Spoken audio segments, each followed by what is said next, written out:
नमस्कार, बहुत स्वागत है आपका एमपीसीजी सुपरफास्ट 100 खबरों के साथ मैं हूं रीनू यादव। सबसे पहले बात करेंगे भोपाल से बड़ी खबर की। फिर मॉर्निंग एक्शन में नजर आए सीएम शिवराज सिंह चौहान। सिंगरौली जिले के कामकाज की समीक्षा की। जिले के तमाम अधिकारी बैठक में शामिल हुए। बचौली विकास कार्यों और कानून व्यवस्था की समीक्षा की गई। सीएम ने की सिंगरौली जिला प्रशासन की तारीफ, जहाँ सिंगरौली में गौरव दिवस बहुत अच्छे से मनाया गया। इन्वेस्टर समिट भी अच्छे से किया गया। 261 करोड़ के प्रपोजल आए, सभी बधाई के पात्र हैं। सीएम ने कहा कि वहीं जनता की संतुष्टि मेरी पहली प्राथमिकता है। हम जनता के लिए ही हैं। पब्लिक को संतोष होना चाहिए कि सरकार उनके लिए काम कर रही है। अपराधियों को नेस्तनाबूद कर दो, नशे की शिकायतों पर कार्रवाई करो। मेरे पास फीडबैक का सिस्टम है। यदि काम अच्छे से नहीं करोगे तो मैं गंभीरता से लूंगा। अच्छा काम करोगे तो मैं साथ खड़ा हूं।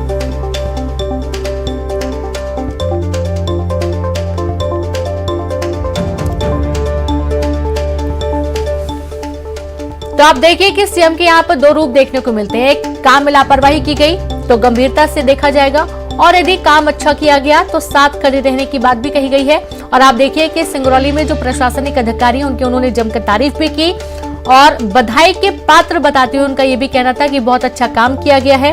सीधे रुख करेंगे, भोपाल से रंजना जुड़ गई है। रंजना, सीएम का मॉर्निंग एक्शन शुरू हो चुका है। देखा यह जा रहा है कि तमाम प्रशासनिक अधिकारियों से उन्होंने बातचीत की। सिंगरौली की जमकर तारीफ की गई इस दौरान।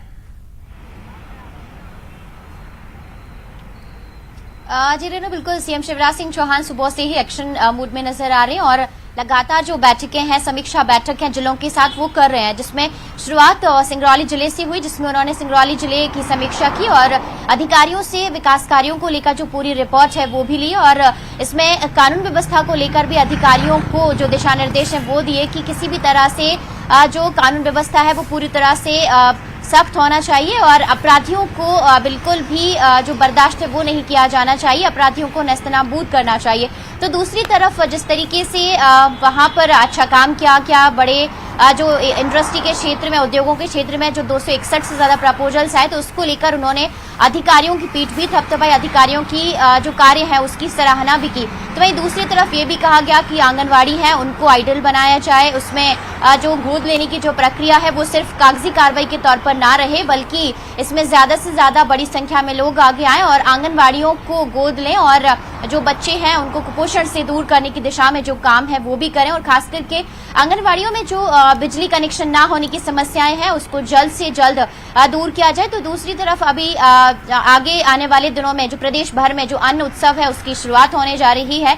तो अन्न उत्सव को लेकर क्या कुछ तैयारियां हैं विभाग की तरफ से, अधिकारियों की तरफ से, इसको लेकर भी सीएम ने जो रिपोर्ट है वो अधिकारियों से ली। और दूसरी तरफ रेनू, अब सिंगरौली जिले की समीक्षा बैठक तो हो चुकी है, लेकिन अब इसके बाद लगातार 6 से 7 विभागों की जो समीक्षा बैठक है वो सीएम शिवराज सिंह चौहान करेंगे। 12 बजे से ये जो बैठकों का दौर शुरू होगा, जो कि देर शाम 7 बजे तक चलता रहेगा, जिसमें करीब 7 विभाग, जिसमें से ऊर्जा विभाग की बैठक लेने वाले हैं। नवीन ऊर्जा, नवकरणीय ऊर्जा विभाग की जो बैठक है सीएम लेने वाले, क्योंकि अभी जिस तरीके से बाढ़ और बारिश के हालात प्रदेश भर में बने, लोगों को 24 घंटे तक बिना बिजली के रहना पड़ा, तो इस तरीके से जो समस्याएं थी इनका समाधान कैसे किया जा सके, इसको लेकर भी सीएम शिवराज सिंह चौहान अधिकारियों से पूरा जो खाका है वो लेंगे। और आने वाले दिनों में जिस तरीके से कार्य योजना है उसको कैसे तैयार की जाए और जो समस्याएं उनसे कैसे, बिजली के क्षेत्र में लोगों को कम से कम उनको परेशानियां हो और इस समस्या का समाधान कैसे कराया जा सके, इसको लेकर भी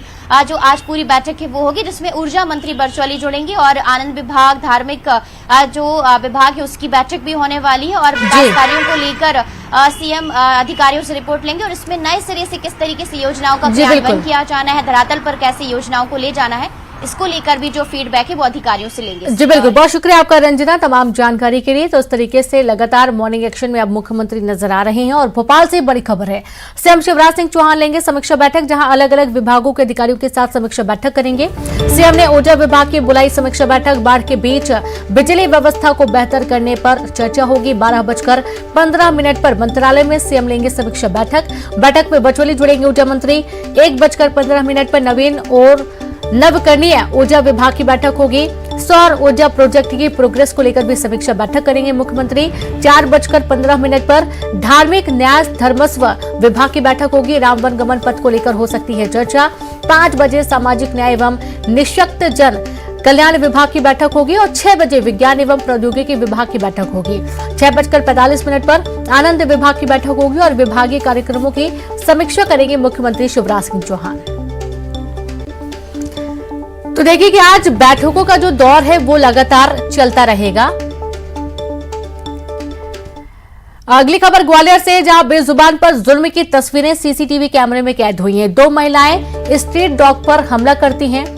डीडी नगर इलाके का ये पूरा मामला है। घर के बाहर बैठे स्ट्रीट डॉग पर करती हमला। एक महिला ने लकड़ी से किया हमला और दूसरी महिला ने पत्थर से हमला किया स्ट्रीट डॉग पर।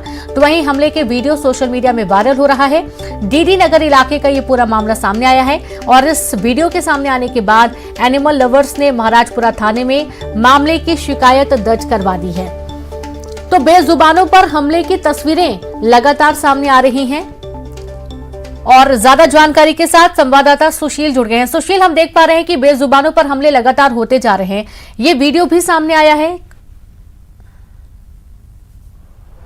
बिल्कुल सही बात। देखिए, ग्वालियर के डीडी नगर इलाके का पूरा वाकया है। यहाँ गली में ही रहने वाले जो पालतू डॉग हैं, उन डॉग के ऊपर इलाके में रहने वाली 2-3 महिलाएं लगातार हमला कर रही है। आए दिन वो जब वहाँ से गुजरती है तो उस डॉग के ऊपर या तो पत्थर फेंकती है या फिर अगर डंडा हाथ में हो तो डंडे से उसको मारती है।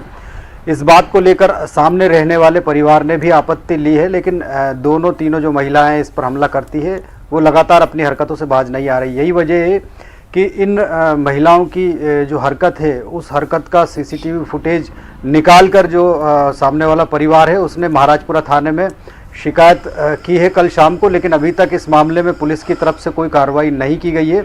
लेकिन जिस तरह से सीसीटीवी में वीडियो दिख रहा है, साफ तौर पर एक बेजुबान जो जानवर है बैठा हुआ है डॉगी, उस पर कभी पत्थर बरसाती है तो कभी डंडे से उस पर वार करती है। तो निश्चित तौर पर कहीं ना कहीं ये जो है वन्य जीव अधिनियम के तहत इसमें मामला बनता है। और ये जो शिकायत है, इस शिकायत पर पुलिस कितनी गंभीर है, ये आज दोपहर में जब एनिमल लवर इस मामले को लेकर प्रदर्शन करेंगे तो सामने आएगा कि आखिरकार पुलिस अभी इसमें एफआईआर दर्ज करने में देरी क्यों कर रही है, क्योंकि इसमें साफ तौर पर सबूत भी है, सीसीटीवी फुटेज है। निश्चित तौर पर लगातार अगर इस तरह की घटना ये महिलाएं कर रही है तो जो ये जिसने ये वीडियो जारी किया है, क्या कोई जानकारी मिल पाई है कि डॉगी को मारने का मकसद क्या है? क्यों डॉगी को मारती है? क्यों क्या परेशानी है इनको?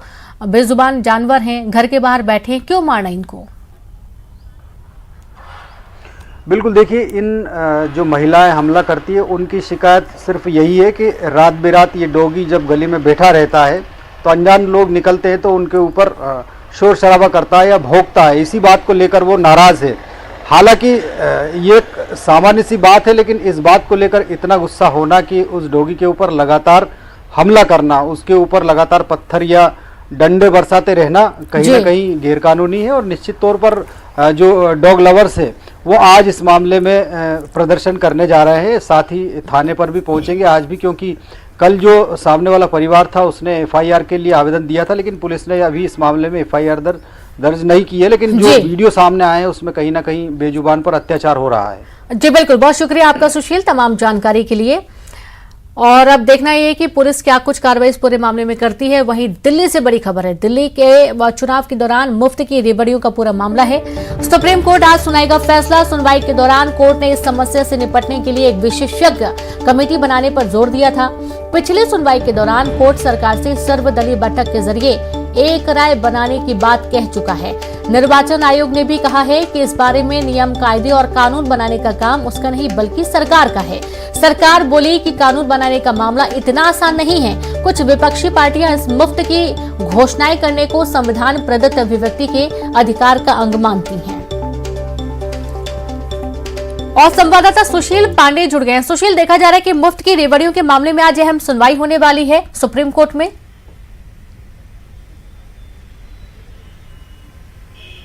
जी देखिए रीनू, सुनवाई फिलहाल नहीं है सुप्रीम कोर्ट में, क्योंकि सुप्रीम कोर्ट में सुनवाई पूरी हो चुकी है। सुप्रीम कोर्ट ने अपना फैसला सुरक्षित रख लिया था पिछली सुनवाई के दौरान। आज सुप्रीम कोर्ट इस पूरे मामले में एक अहम फैसला सुनाएगा। हालांकि सुप्रीम कोर्ट के सामने याचिका दाखिल करके ये मांग की गई थी कि जब चुनाव प्रक्रिया किसी भी राज्य में होती है तो तमाम राजनीतिक पार्टियां जनता को लुभाने के लिए फ्री में कई घोषणाएं करती हैं, चाहे वो फ्री में बिजली हो, चाहे फ्री में पानी देने की बात हो, राशन देने की बात हो, इन तमाम पहलुओं को लेकर सुप्रीम कोर्ट में याचिका दाखिल की गई थी। हालांकि सुप्रीम कोर्ट के सामने ये बात रखी गई कि तमाम राजनीतिक पार्टियों के द्वारा जिस तरह फ्री में रेवड़ियां बांटने की बात कही जा रही है, ऐसे में भविष्य में भारत की अर्थव्यवस्था पर एक बड़ा संकट उभर सकता है। हालांकि केंद्र सरकार ने याचिकाकर्ता के इस दलील का समर्थन किया था और यह कहा था कि वाकई इस पूरे मामले में एक ठोस कदम उठाने की आवश्यकता है। हालांकि सुप्रीम कोर्ट ने इस पूरे मामले में केंद्र सरकार से यह सवाल किया था कि फ्री में रेवड़ियां बांटने को लेकर सरकार की तरफ से कोई मजबूत कदम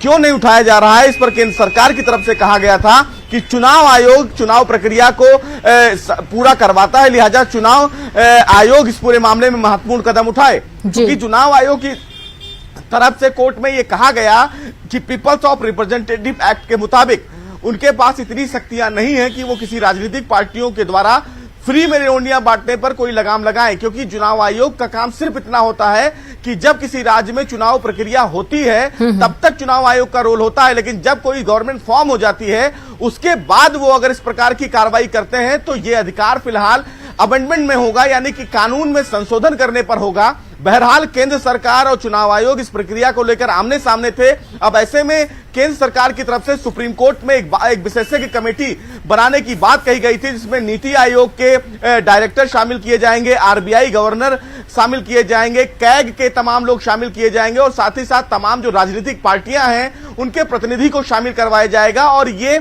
एक रणनीति तय की जाएगी कि क्या चुनाव में जो तमाम राजनीतिक पार्टियां फ्री में रेवड़ियां बांटने की घोषणाएं करते हैं, क्या उस पर लगाम लगाने की आवश्यकता है या नहीं है। और सुप्रीम कोर्ट ने यह भी कहा था कि यह देश के लिए कहीं ना कहीं आने वाले समय में एक बड़ा संकट उभर सकता है, क्योंकि तमाम जो राजनीतिक पार्टियां फ्री में रेवड़ियां बांटने की घोषणाएं करती हैं, उन तमाम राजनीतिक पार्टियों को यह भी बताना बहुत आवश्यक है कि जो फ्री में घोषणाएं वो करती हैं और तमाम सामान देने के लिए कहती हैं, क्या उन पैसों का सोर्स जनता के लिए गए टैक्स से होगा या राजनीतिक पार्टियां अपने किसी कोष से उन तमाम लोगों को फ्री में रेवड़ियां बांटेगी। लेकिन कांग्रेस की तरफ से जो फिलहाल मध्य प्रदेश की कांग्रेस नेता है जया ठाकुर, उनकी तरफ से सुप्रीम कोर्ट में इस दलील का विरोध किया गया।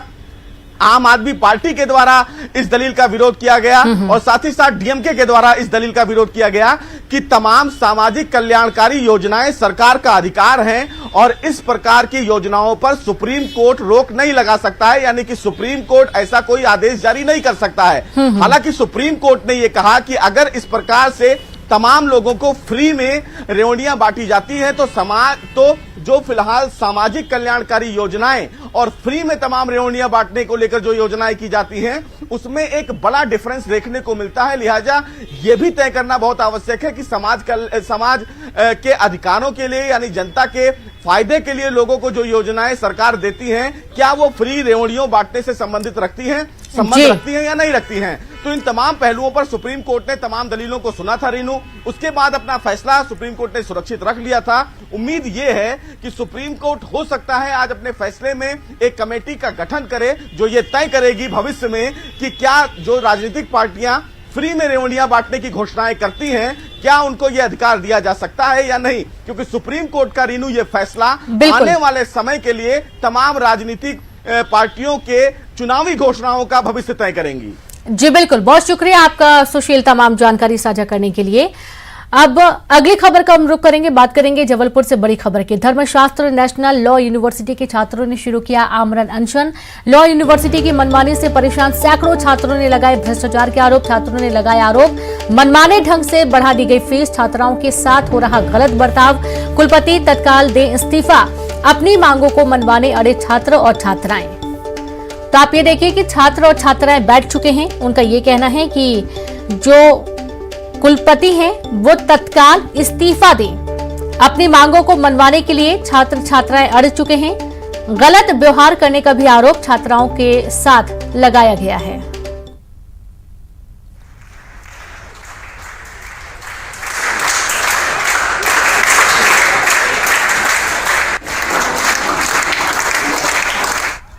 और सीधे रुक करेंगे, संवाददाता प्रतीक जुड़ेंगे। प्रतीक, लॉ यूनिवर्सिटी की मनमानी से परेशान सैकड़ों छात्र छात्राएं अब देखा जा रहा है कि बैठ चुके हैं, अड़ गए हैं अपनी मांगे मनवाने के और कुलपति के इस्तीफे की मांग कर रहे हैं।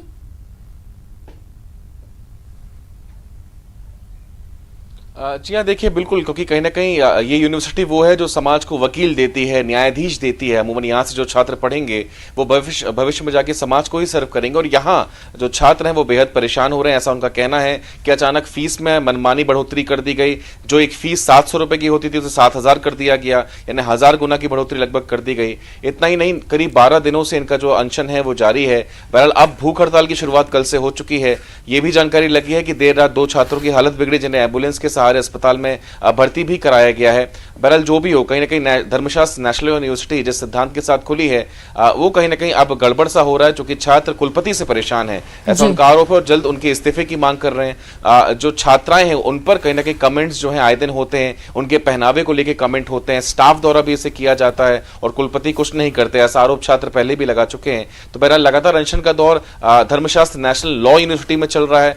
अपने आप में शब्द है नेशनल लॉ यूनिवर्सिटी, यानी इतनी बड़ी संस्थान में अगर इस प्रकार की बातें हो रही हैं तो जल्द से जल्द किसी न किसी को हस्तक्षेप करना चाहिए। बहरहाल कब तक ये चलेगा और कब तक ये मांगे नहीं मानी जाएंगी, इसके दरमियान जो भी दृश्य सामने आएंगे वो बेशक हम सभी को रूबरू कराएंगे। लेकिन फिलहाल आमरण अनशन का दौर जो है यूनिवर्सिटी में जारी है। प्रतीक, बहुत शुक्रिया आपका तमाम जानकारी के लिए। तो बहुत आश्चर्य की बात यह है कि पिछले 12 दिनों से इनका जो विरोध है वो जारी है, लेकिन अभी तक कोई सुनवाई फिलहाल इस पूरे मामले में नहीं की गई है। अब भूख हड़ताल की बात कही जा रही है, देखना यह है कि कब तक इस पूरे मामले में संज्ञान लिया जाता है। और कुलपति के ऊपर भी कई सारे गंभीर आरोप लगाए गए हैं। कहा यह भी गया कि छात्राओं के साथ भी गलत बर्ताव किया जाता है। उज्जैन से खबर है, 3 साल की मासूम ने किया शिव तांडव स्तोत्र का पाठ। जी हां, बाबा महाकाल के सामने किया शिव तांडव स्तोत्रम का पाठ। बाबा महाकाल के गर्भगृह का वीडियो वायरल हुआ है और मासूम एकादशी ने अपने पाठ से लोगों को काफी हैरान कर दिया।